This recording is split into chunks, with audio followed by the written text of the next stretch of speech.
మన ప్రభువైన యేసుక్రీస్తు నామములో అందరికీ నా వందనాలండి.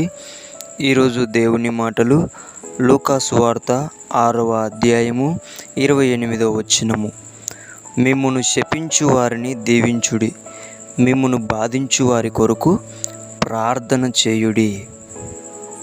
ప్రియ దేవుని బిడ్డలారా, ఈరోజు ప్రభు సెలవిస్తున్న మాట ఏమిటంటే, మనము అందరినీ దీవించేవారిగా ఉండాలని ప్రభువు ఆశిస్తున్నాడు.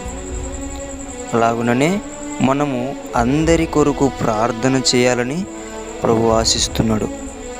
ప్రియ దేవుని బిడ్డలారా, మనము ఎప్పుడైతే మనల్ని ఇబ్బంది పెట్టే వాళ్ళ గురించి ప్రార్థన చేస్తామో, ఎవరైతే మనల్ని చేయని తప్పులకు శపిస్తున్నారో వాళ్ళ గురించి మనం వాళ్ళను దీవిస్తామో, అప్పుడు ప్రభు పోలికలో నీవు మారావని అర్థమవుతుంది. ఎందుకంటే ప్రియమైన దేవుని బిడ్డలారా, మనము యేసు ప్రభు యొక్క జీవితాన్ని ఒకసారి గమనించినట్లయితే, ఆయనను శపిస్తున్నప్పుడు ఆయన దీవించేవాడిగా మనకు కనిపిస్తున్నాడు.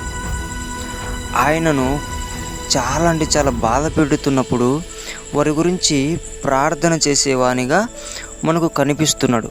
కాబట్టి ప్రియ దేవుని బిడ్డలారా, మనలో కూడా ప్రభువు నివసిస్తాడు. కాబట్టి మనం ప్రభువును పోలి నడుచుకోవాలి. కాబట్టి ఆయన ఎలాగైతే శపించేవారిని దీవించాడో, ఆయన ఎలాగైతే బాధించేవారి కొరకు ప్రార్థన చేశాడో, మనము కూడా దీవించేవారిగా, మనము ప్రార్థన చేసేవారిగా ఉండాలని ప్రభు ఈరోజు నీ నుంచి ఆశిస్తున్నాడు.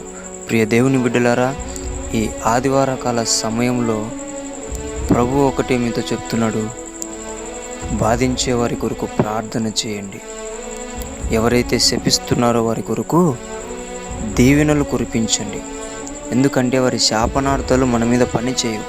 ఎందుకంటే మనలో ప్రభువు నివసిస్తాడు. కాబట్టి మన దీవెనలు వాళ్ళ మీద పని చేస్తాయి. ఎందుకంటే ప్రభువు మనలో నివసిస్తాడు. కాబట్టి ప్రియ దేవుని బిడ్డలారా, దేనికి కూడా కృంగిపోవద్దు.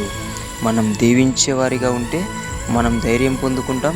వాళ్ళు కూడా దీవించబడతారు. తప్పు తెలుసుకొని నీ దగ్గరికి వస్తారు. మనం ప్రార్థించేవారిగా ఉంటే వాళ్ళు ఖచ్చితంగా ఏదో ఒక రోజు తప్పు తెలుసుకుంటారు, నీ దగ్గరికి వస్తాడు. ప్రభు తీసుకొని వస్తాడు. ఖచ్చితంగా వాళ్ళని నీ దగ్గరికి తీసుకొస్తాడు.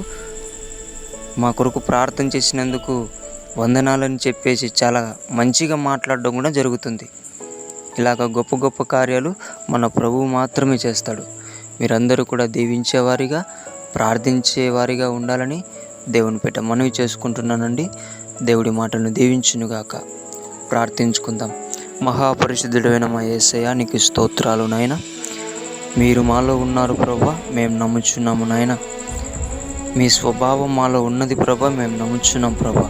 మిమ్మల్ని పోలి నడుచుకోమని వాక్యం చెప్తుంది ప్రభా. మీరు ఎలాగైతే శపించే వారిని దీవించారో, మీరు ఎలాగైతే బాధించే వారి కొరకు ప్రార్థన చేశారో, మేము కూడా దీవించే బిడ్డలుగా, ప్రార్థించే బిడ్డలుగా ఉండులాగున మాకు నీ ఆత్మశక్తి, నీ మనస్సునిచ్చి ముందరికి నడిపించమని యేసు నామములో ప్రార్థిస్తున్నాము తండ్రి. ఆమేన్.